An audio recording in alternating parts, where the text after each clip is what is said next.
Welcome back to the channel, friends.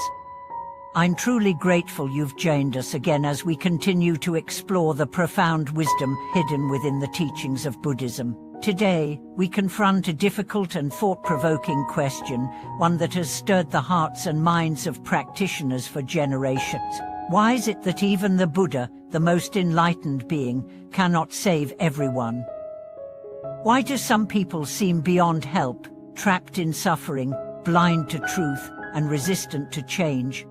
If the Buddha is boundless in compassion and limitless in wisdom, why are there still those who fall into darkness, who reject his teachings, who descend into deeper suffering? This video will take us deep into the heart of this dilemma.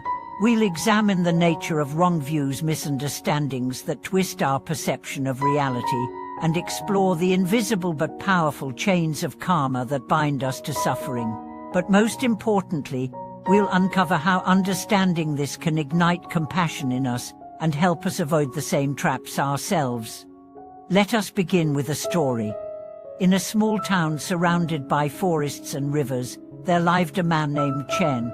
He was intelligent, well-spoken, and successful in worldly terms. He ran a prosperous business and was admired by many. But inside, Chen carried a quiet storm. He dismissed all forms of spirituality as superstition. He saw monks as beggars, temples as irrelevant, and prayers as delusion. "You make your own luck," he would say. "No God, oh Buddha, no spirit can help you.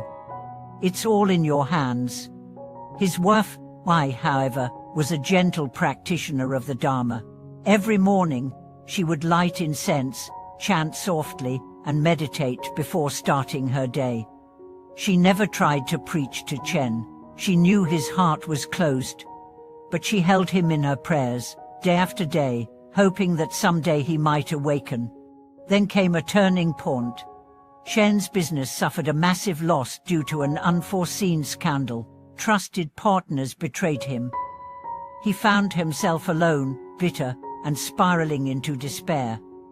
Mai tried to comfort him. "This too shall pass," she whispered. "Maybe this is a moment to look inward, to reflect." But Chen erupted. "Don't bring your temple nonsense into this. What has the Buddha done for me? Where was karma when I worked day and night? Where is your so-called peace now?" That night, Mai wept not because of his words, but because she finally understood. Chen wasn't just wounded by the world. He was bound by one view. This is the key. In Buddhist teachings, one of the most dangerous spiritual conditions is wrong view, an internal distortion of truth that prevents wisdom from entering. It's not mere ignorance.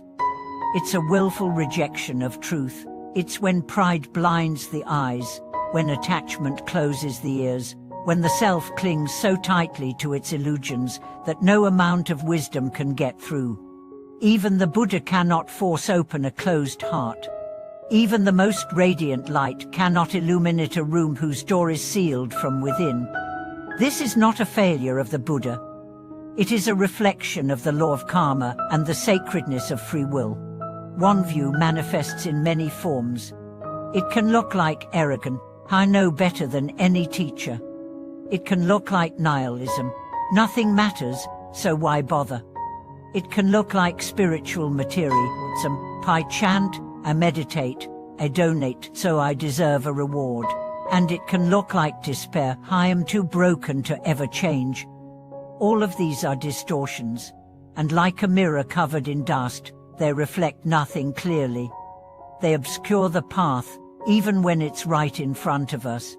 In the time of the Buddha, there were individuals who heard him speak, who saw his serenity, who felt his presence, and still walked away. Why? Because their karma was not ripe, because their views were rigid, because their pride was louder than truth. There is a saying, the Dharma is like rain. It falls equally on all. But not all soul is ready to receive it. So what causes these wrong views to take root? Often, it's past karma. Lifetimes of deception, greed, and violence can create inner resistance.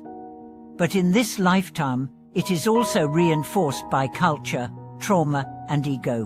When a person suffers greatly, they may decide that life is cruel, that compassion is weakness, that vulnerability is dangerous. These conclusions form walls around the heart.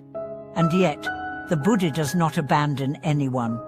He does not say, "You are unworthy." He simply waits. Like the sun behind clouds, he shines regardless.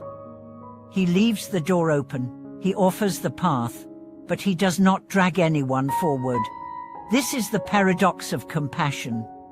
To truly love someone is to let them choose, even if their choice is suffering. Now let's reflect on how we can avoid falling into one view ourselves. The first step is humility. We must recognize that our understanding is limited. No matter how much we've studied, how many retreats we've done, or how long we've been on the path, there is always more to see. Pride is the enemy of insight. The second step is inquiry. When we feel resistance to a teaching, instead of rejecting it, we must ask, why am I resisting? What fear is being touched? What belief is being threatened? This turns the obstacle into a mirror. The third step is compassion. Not just toward others, but toward ourselves. One views often arise from wounds. When we judge ourselves harshly, we start to see the world through that same harsh lens. By healing within, we begin to see more clearly. As for Chen, the story does not end in despair. Months passed. Mai continued her practice silently. She did not push, did not argue, did not abandon him. She just loved him. Slowly, Shen began to watch her, not her rituals, but her presence. Even in chaos, she was steady. Even in loss, she was grateful. One night, unable to sleep, Shen wandered into the small shrine room she kept. He looked at the Buddha statue, the incense holder, the stack of sutras, and something inside him softened, not because he believed, but because he saw that belief had given her peace, and he wanted that peace. That was the beginning, not of conversion, but of curiosity.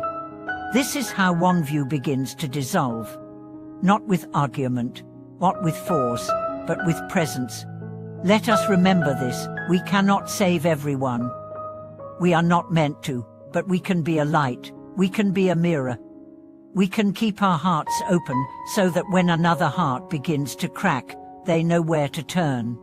And if you are the one struggling, if you are lost in doubt, drowning in pain, bitter from betrayal, know this: the Buddha has not given up on you. No one is beyond redemption. But redemption begins with seeing, and seeing begins with honesty. Ask yourself, what am I clinging to? What story do I keep telling that prevents healing? But then sit with that question. Let it burn. Let it soften you. The Buddha's path is not for the perfect, it's for the willing. Thank you so much for watching this video. If you've ever struggled with wrong views, or if you've witnessed someone you love trapped by them, I invite you to share your experience in the comments. Let this be a space of honesty and support. Don't forget to like, subscribe, and share this with someone who might be silently struggling.